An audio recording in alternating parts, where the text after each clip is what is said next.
hacer es entender ciertos aspectos básicos de lo que son los sólidos, elementos puntuales, entender claramente también lo que implican las características de este objeto. Vamos a empezar a manipular lo que son los elementos o componentes de este objeto y ejercitar algunas prácticas muy puntuales alrededor de lo que es desconstruirlo y reformarlo. Vamos a trabajar sobre esto porque es muy importante para así poder avanzar en modelados muchísimo más elaborados y complejos a lo largo del proceso. Entonces empecemos con la pestaña de Polymodeling que encontramos aquí en la parte superior y encontramos diferentes tipos de objetos sólidos que se trabajan dentro del mundo 3D. Cualquier programa tiene este tipo de elementos. Encontramos esferas, haciendo clic sostenido simplemente tenemos que arrastrarla. Aquí crea este sentido. Si creamos un cubo, haciendo clic sostenido en diagonal, yo puedo llegar, soltar la base, jalar hacia arriba y me crea este. Lo mismo pasaría con la esfera. Si yo clic sostenido, se crea el diámetro. Para que esto suceda y no quede un objeto centrado en toda la pantalla con cierto tamaño, vamos a ir al menú Create y vamos a mirar donde dice Polygon Primitives y debe estar activo estos dos elementos, Interactive Creation y Exit Completion. ¿Qué implica? Interactive Creation es lo que estamos haciendo en pantalla, nos permite generar un trabajo personalizado del objeto, en donde yo doy punto de entrada y punto de salida, no me lo hace automáticamente, y que cuando se termine de hacer esta acción, de crear el sólido, se desactive la herramienta. Entonces, eso tienen que estar activos esos dos elementos. Tenemos lo que es cilindros, tenemos conos, y tenemos toroides, por ejemplo, y tenemos inclusive planos.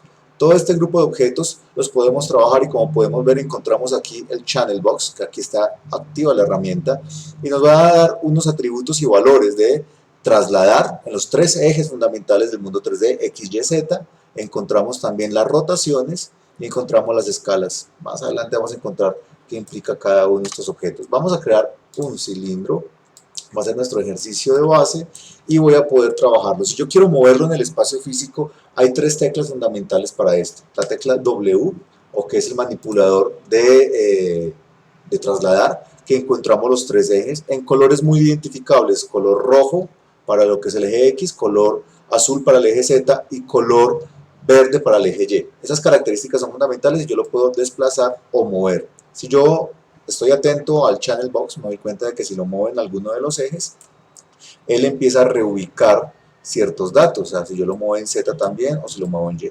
Es importante tomar en cuenta por el momento de que no vaya a elevarse, en este caso del piso, para que podamos trabajarlo más cómodamente.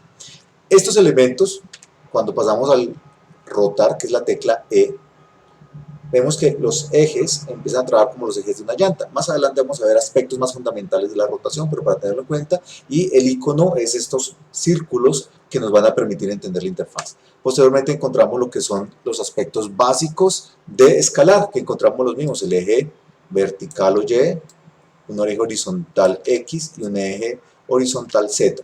Estos planos nos permiten distribuirlo en varios ejes y vemos que va cambiando progresivamente cualquier valor. Entonces W, E, R y Q es simplemente para tener la tecla de selección. Es muy importante porque están dirigidos a estas primeras cuatro teclas que son sumamente funcionales dentro del teclado QWERTY y es lo que tenemos acá. Entonces tenemos la tecla W. Ahora, ¿para qué nos sirve esto? ¿Y cuál es el objetivo de esto?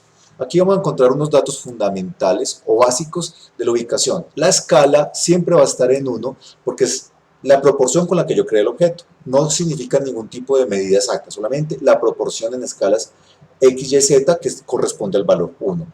Pero en trasladar, pues yo sí quisiera tener un punto de partida que se pusiera en 0. Vamos a conocer una característica básica que es el frizar la transformación o congelar la transformación. El freeze transformation lo encontramos por el menú Modify Freeze Transformations o también lo vamos a encontrar por este icono dentro del Polymodeling. Entonces podemos acceder por cualquiera de los dos valores y al hacer clic en ese nos pone en 0 los valores, pero el 1 se mantiene para que lo tengamos en cuenta.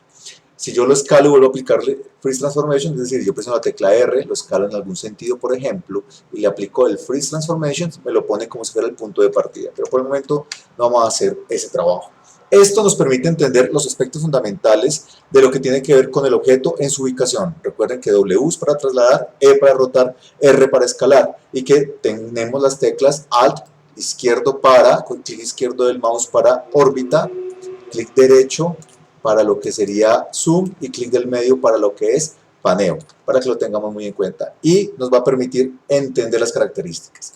Como podemos ver aquí aparece un valor adicional y es el hecho de tener el sólido con esta rejilla. Eso pasa porque tenemos activo este que se llama Wireframe Unshaded, este iconito que está acá, este cuadradito, este cubito azul con líneas blancas. Yo lo desactivo, va a aparecer solamente en Shaded, que es una de las formas de previsualización, y ya vamos a ver qué implica esto. Entonces tenemos en el objeto tres modos, digamos que de resolución y algunos elementos de previsualización. Si yo presiono la tecla número 1, la tecla 1 me permite, digamos que ver el objeto, en este caso el objeto, lo tenemos en una resolución que es en la que vemos estos ángulos y se ve el objeto, por decirlo así, en low resolution.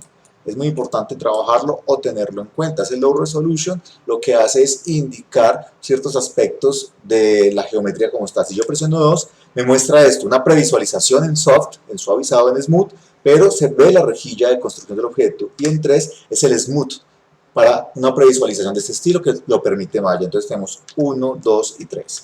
Volviendo allá, eso es resolución.